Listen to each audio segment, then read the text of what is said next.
नमस्कार दोस्तों, stock for earning में आप सभी का स्वागत है। इस वीडियो में बात करेंगे हम आइसर मोटर की। ये video only for swing trading के लिए रहने वाली है। आप इस स्टॉक को लॉन्ग टर्म के लिए भी लेकर के रख सकते हो। स्टॉक में कोई प्रॉब्लम नहीं है, फंडामेंटली काफ़ी मजबूत स्टॉक है।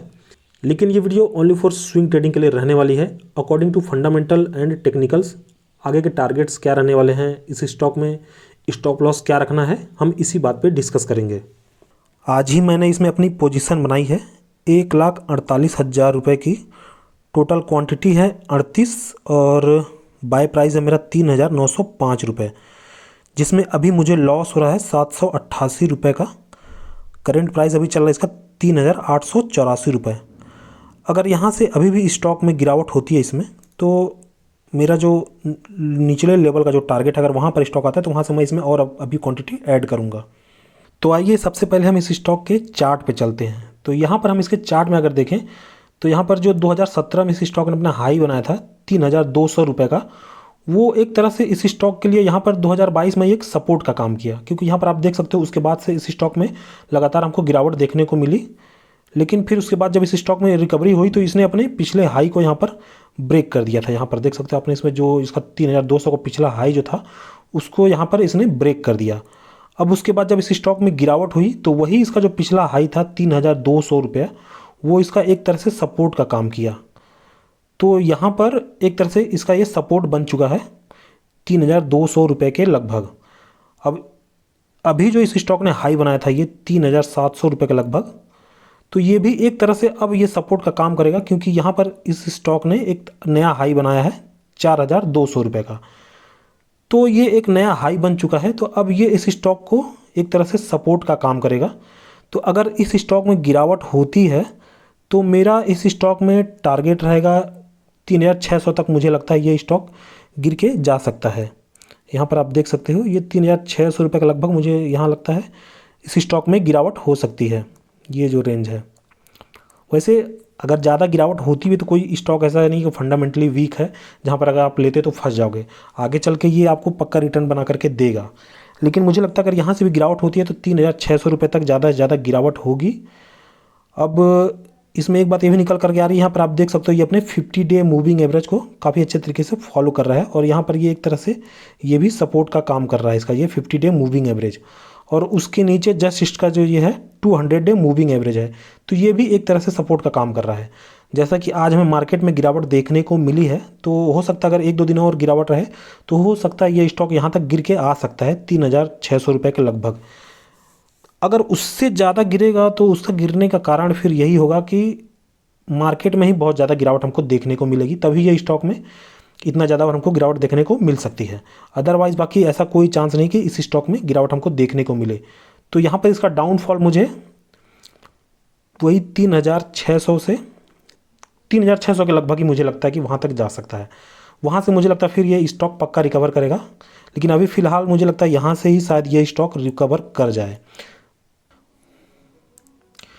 तो यहाँ पर अगर हम इसके पी के चार्ट पे भी आते हैं तो यहाँ पर आप देख सकते हो इसका जो मीडियन पी है वो 30 के लगभग है, और ये स्टॉक अभी 30 के पी पे ही ट्रेड कर रहा है। तो आगे के एनालिसिस के लिए हमको ये याद रखना है कि ये इस स्टॉक का भी जो पी है वो 30 का है।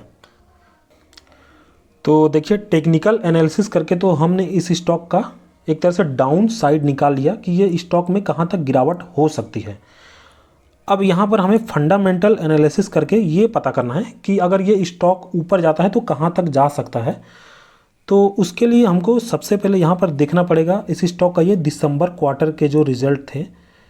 यहाँ पर कंपनी को 741 करोड़ का प्रॉफिट हुआ था, जिसमें इसका जो ईपीएस था वो 27 का इसको ईपीएस मिला था दिसंबर 2022 में।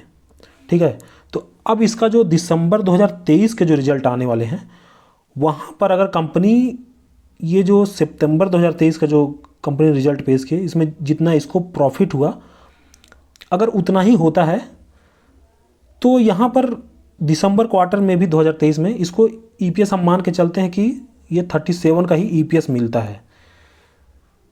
तो यहाँ पर इसका जो ट्रेलिंग 12 मंथ का ईपीएस है, ये जो आप देख रहे हो ये ट्रेलिंग 12 मंथ का ईपीएस जो 130 का चल रहा है वो बढ़ करके 140 का हो सकता है। मैं एकदम कंफर्म नहीं कर रहा हूँ कि एकदम हो ही जाएगा। हमको ऐसा मान के चलना पड़ेगा, ठीक है।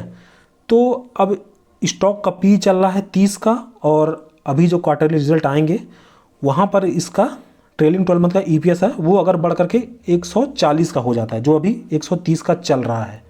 ये हम इसकी वैल्यूएशन निकालेंगे सबसे बेकार कंडीशन में और एक नॉर्मल कंडीशन में। हाईयर कंडीशन में हम इसकी वैल्यूएशन नहीं निकालेंगे, हम सबसे लोवेस्ट और मिडिल कंडीशन में इसकी वैल्यूएशन निकालेंगे कि ये स्टॉक कहाँ तक जा सकता है।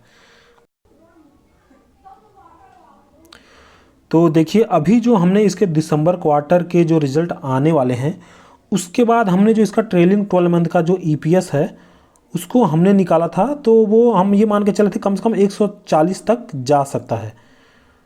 तो यहाँ पर हम दिसंबर क्वार्टर के रिजल्ट आने के बाद हम ये मान करके चलते हैं कि 140 तक नहीं जाएगा वो, इसका ट्रेलिंग 12 मंथ का ईपीएस वो 135 तक ही जाता है, हम ये मान करके चलते हैं लोवेस्ट कंडीशन में। मुझे लगता है कम से कम इतना तो इसका ईपीएस बढ़ करके हो जाएगा दिसंबर क्वार्टर का जो अभी रिजल्ट आने वाले हैं 2023 के। अब इस स्टॉक को जो पी वो कहाँ तक मिल सकता है, जो अभी 30 का चल रहा है। तो अगर इस स्टॉक को उसके बाद भी 30 का ही पी मिलता है तो यहाँ पर आप देख सकते हो इसका जो स्टॉक प्राइस है वो 4050 रुपये के लगभग निकल करके आ रहा है। लेकिन अगर आप इस स्टॉक की प्रॉफिट ग्रोथ और सेल्स ग्रोथ देखोगे ना तो कम से कम इसका प्रॉफिट ग्रोथ अभी 25 से ज़्यादा है। तो मुझे लगता है इस स्टॉक को कम से कम 30 से 35 के बीच में आराम से पी मिलेगा।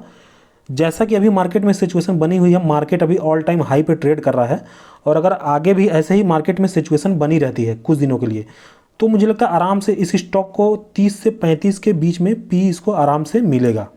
तो यहाँ पर हम ये मान करके चलते हैं इसको मान लीजिए 33 का ही पी मिलता है तो भी यहाँ पर आप देख सकते हो इसका स्टॉक प्राइस जो है वो 4400 रुपये के लगभग निकल करके आ रहा है, 4,000-4,500 रुपये के लगभग आराम से आ जा रहा है। ये एकदम लोवेस्ट कंडीशन में है। देखिए अब यहाँ पर इसका पी भी ज़्यादा मिल सकता है इस स्टॉक को, ईपीएस भी बढ़ सकता है, वो टोटली इसके क्वार्टरली रिजल्ट पे डिपेंड करता है। लेकिन मुझे लगता है कि इसके क्वार्टरली रिजल्ट अच्छे ही आएंगे। तो मेरा ये रहा इस स्टॉक को लेकर के पूरा एनालिसिस। आई होप आपको ये वीडियो अच्छी लगी होगी। अगर अच्छी लगी तो प्लीज़ वीडियो को लाइक करना और चैनल को सब्सक्राइब करना। धन्यवाद।